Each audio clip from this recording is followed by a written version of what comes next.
बहुत समय पहले एक राज्य में राजा विक्रम नामक एक बुद्धिमान और न्यायप्रिय शासक रहते थे। राजा अपने राज्य के विकास और प्रजा की भलाई के लिए हमेशा तत्पर रहते थे, लेकिन उनके मन में एक कमी थी। उन्हें हमेशा लगता था कि उन्हें अपने बारे में सब कुछ पता है और वे सबसे परिपूर्ण व्यक्ति हैं। एक दिन राज्य में एक साधु आया। साधु बहुत ज्ञानी और चमत्कारी था। लोग उसकी बातों को ध्यान से सुनते और उसकी पूजा करते। जब राजा ने साधु के बारे में सुना तो उन्होंने उसे अपने महल में बुलाया। साधु राजा के पास आया और बोला, हे राजन, मैंने सुना है कि आप अपने राज्य के सबसे बुद्धिमान और परिपूर्ण व्यक्ति हैं।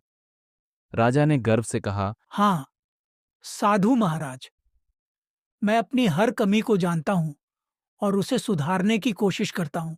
साधु मुस्कुराया और बोला। तो राजन, क्या आप अपने असली स्वरूप को देखना चाहेंगे? राजा ने जिज्ञासा से पूछा। यह कैसे संभव है? साधु ने अपने थैले से एक चमचमाता दर्पण निकाला और कहा, यह जादुई दर्पण है। इसमें आप अपना असली स्वरूप देख सकते हैं, अपनी अच्छाइयों और बुराइयों सहित।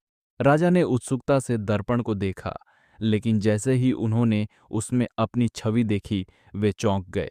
दर्पण में उन्होंने देखा कि वे क्रोधी, अहंकारी और स्वार्थी दिखाई दे रहे थे। यह देखकर राजा को गहरा धक्का लगा। उन्होंने साधु से कहा। यह दर्पण झूठ बोल रहा है। मैं ऐसा नहीं हूँ। साधु ने शांत स्वर में कहा। राजन, यह दर्पण कभी झूठ नहीं बोलता। यह सिर्फ वही दिखाता है जो आप अंदर से हैं। बाहर से आप जितने भी अच्छे हों, आपका असली स्वरूप आपके भीतर छिपा होता है। राजा विक्रम ने गहराई से सोचा। उन्होंने महसूस किया कि उनकी परिपूर्णता का घमंड उन्हें अपने असली स्वरूप को देखने से रोक रहा था। उन्होंने साधु से कहा, हे साधु महाराज, आपने मेरी आंखें खोल दी। कृपया मुझे बताएं कि मैं अपनी बुराइयों को कैसे सुधार सकता हूँ। साधु मुस्कुराए और बोले, राजन, सबसे पहले अपने दिल में सच्चाई और नम्रता को स्थान दें। दूसरों की भावनाओं को समझें और हर निर्णय को सोच समझ कर लें। अपने भीतर झांकने की आदत डालें। यही सच्चा परिवर्तन है। इसके बाद राजा ने साधु के कहे अनुसार काम करना शुरू किया। उन्होंने हर दिन दर्पण में अपना चेहरा देखा और खुद को बेहतर बनाने का प्रयास किया। धीरे धीरे दर्पण में उनकी छवि बदलने लगी। अब उसमें एक दयालु, विनम्र और समझदार राजा दिखाई देने लगा। राजा ने वह दर्पण महल में लगवा दिया ताकि हर कोई उसमें अपना असली स्वरूप देख सके।